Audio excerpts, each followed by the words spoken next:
Shrimati Gomathi Sai.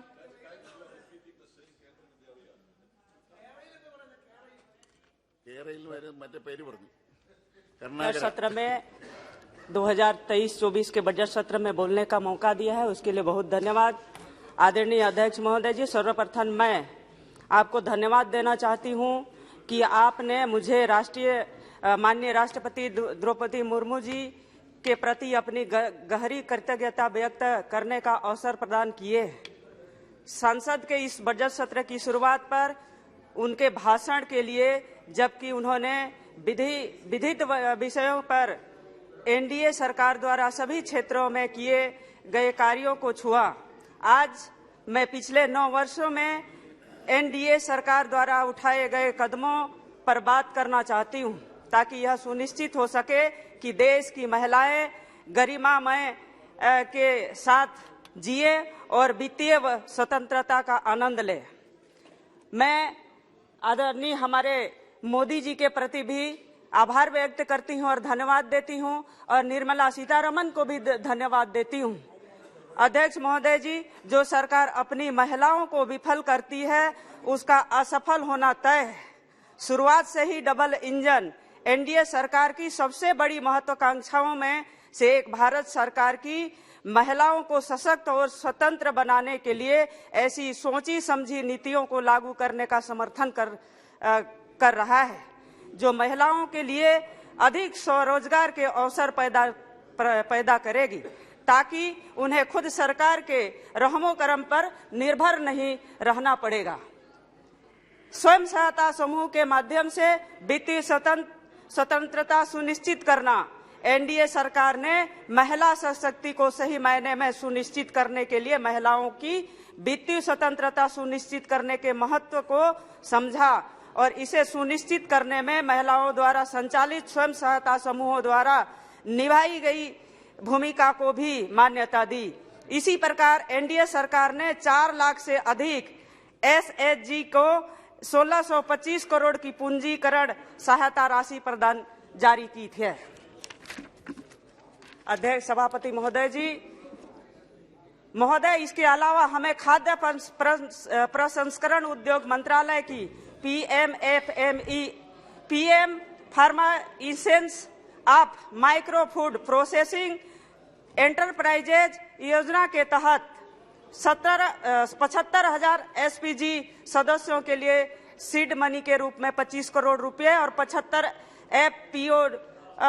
FPO को fund के रूप में 4.13 करोड़ रुपया जारी किया है। किसान उत्पादन संगठन को आत्मनिर्भर भारत मिशन के तहत बढ़ावा दिया है। इसे स्वयं सहायता समूहों का प्रचार हुआ है, जो भाजपा के 8 साल के कार्यकाल के दौरान 3 गुना बढ़ाए गए हैं और अब 70 लाख मजबूत परिवार बनाए गए हैं। महिलाओं के उद्यमिता को प्रोत्साहित किए हैं। एनडीए सरकार ने महिला उद्यमों एसएचजी एनजीओ का समर्थन करने के लिए एक अद्वितीय परीक्षा ऑनलाइन ई मार्केटिंग प्लेटफॉर्म महिला ई हाट लॉन्च। यह महिलाओं के लिए सामाजिक आर्थिक सशक्तिकरण को मजबूत करने के लिए, उत्पादों के सेवाओं के लिए अवसर प्रदान करने के लिए महिलाओं के लिए अपनी तरह पहला प्रत्यक्ष ऑनलाइन मार्केटिंग प्लेटफॉर्म, और यहाँ कार्यक्रम बढ़ा है। 32,000 करोड़ से अधिक महिलाएं उद्यमियों ने एसएचजी एनजीओ और 7.34 लाख से अधिक लाभार्थियों को लाभान्वित कर रहा है। इस पहल के वित्तीय अवसरों की खोज करते हुए महिलाओं को अपने घरों की बंदिशों को छोड़ करके बाहर उद्योग करने की अनुमति भी दी है। आज महिला पूरे देश में आत्मनिर्भर महिला उभर करके आज पूरे देश में अपना नाम रोशन कर रहे हैं। ये हमारे यशस्वी मोदी सरकार जी के हमारी सरकार की ये महानता है। महोदय जी, एक कविता पढ़ करके आदिवासियों को लेकर के मैं कुछ बोलना चाहती हूँ। जंगल में घूमते घूमतू मैं हो गया, गांव शहर बस्ती फुटपाथ पर ही सो गया, भूखे पेट अक्सर दिन रात कहीं सो गए, दुनिया का दर्द सारा नाम अपनी हो गया। आदि समाज आदिवासी नाम है, फितरत हमारी सरलता की खान है, तीर कमान रखूं भाला या फरसा, मगर भाईचारे में ऊंचा ही है। मेरे ये आज हमारे यशस्वी देश के प्रधानमंत्री जी ने जो आदिवासियों को लेकर के जो देश के लिए काम किए हैं, आज जल जंगल जमीन में हमारे ट्राइबल आदिवासी भाई और बहन जीवन यापन करते हैं। इस बजट में ये फैसला करेगा कि आदिवासी भाई और बहनें और बच्चे देश में सर उठा करके अपना नाम रोशन करेंगे। सभापति महोदय जी, इस अमृत काल में बजट में विशेष रूप से आदिवासी समुदाय को महत्वपूर्ण जगह दी गई है। इस बजट में कमजोर जनजाति समुदाय के लिए 15,000 करोड़ रुपया का बजट प्रावधान किया गया है, जिससे नई योजना की शुरुआत की जाएगी, जिसे आदिवासी समुदाय का उत्थान होगा। महोदय जी, मैं इस सदन में माननीय प्रधानमंत्री नरेंद्र मोदी जी का आभार व्यक्त करती हूं, जिन्होंने जनजाति समुदाय उत्थान के लिए केंद्रीय बजट में एकलव्य आदिवासी विद्यालय का प्रावधान रखा गया है। आदिवासी समुदाय के उत्थान के लिए देश भर में 740 एकलव्य मॉडल आदिवासी विद्यालय खोले जाएंगे।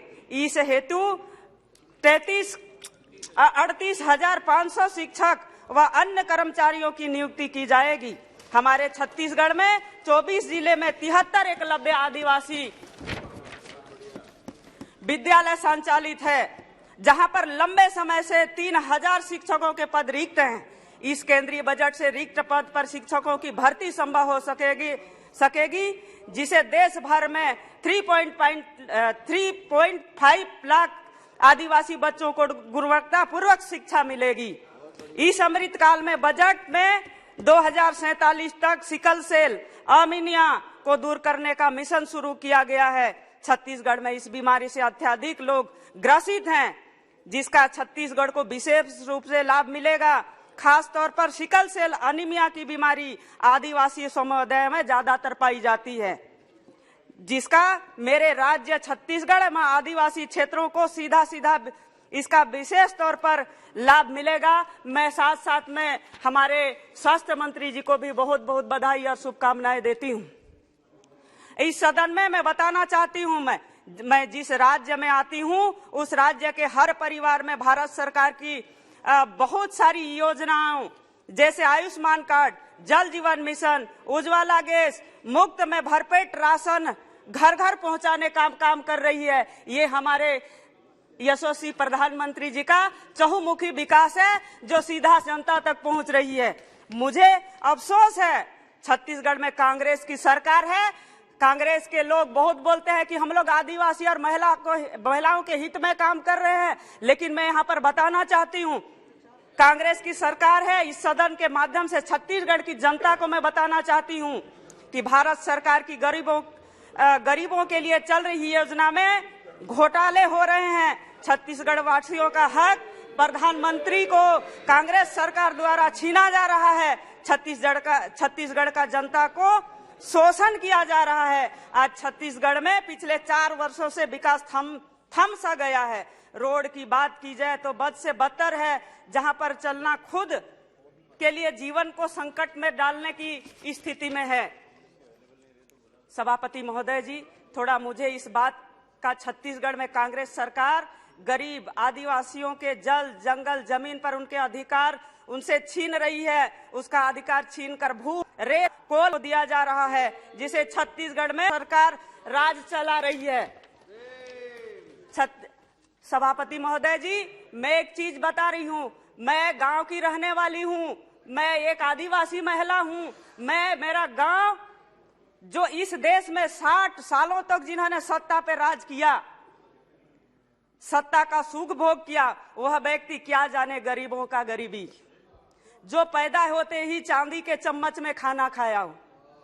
गरीबी तो हमने देखा है जी, क्योंकि मेरा गांव जंगल के अंदर है और मेरा घर सुबासु मोहल्ला में है और जनजाति समुदाय के बीच में मैं रहती हूँ। इसलिए जनजातियों की तड़पती भूख और देखा है, तरसती आंखों को नए कपड़ों के लिए देखा है, मजबूरियां मकान की देखी है। आज हमारे देश के यशस्वी प्रधानमंत्री जी के नेतृत्व में आज रोटी कपड़ा मकान पूरे देश के आदिवासी और जनजाति, दलित, पिछड़ा, शोषित लोगों के समक्ष पहुंच रहा है। मैं धन्यवाद देना चाहती हूं हमारे देश के यशस्वी प्रधानमंत्री जी को कि आज देश के हित में युवाओं को लेकर के, वृद्ध को लेकर के, महिलाओं को लेकर के, सभी वर्ग के लोगों को लेकर के इस बजट को पेश किया है। आज छत्तीसगढ़ की पूरे देश की जनता तक, आज जन जन तक ये योजना पहुंचने वाली योजना है।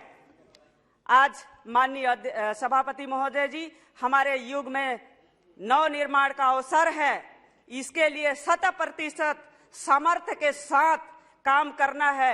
हमें 2047 तक ऐसे राष्ट्र का निर्माण करना है जिसमें अतीत का गौरव, आधुनिकता का हर स्वर्णिम अध्याय हो। हमें आत्मनिर्भर बनाना है। और मैं पुनः हमारे प्रधानमंत्री जी को और निर्मला सीतारमण जी को और उनके पूरे टीम को मैं बहुत बहुत बधाई और शुभकामनाएं देती हूं कि ऐसे ही पूरे देश के लोगों के लिए, सभी वर्ग के लोगों के लिए महत्वपूर्ण कार्य करते रहें। यहाँ 133 करोड़ जनता आपके साथ है। आप मोदी जी आगे बढ़िए, हम आपके साथ हैं। बहुत बहुत धन्यवाद। Thank you honourable member.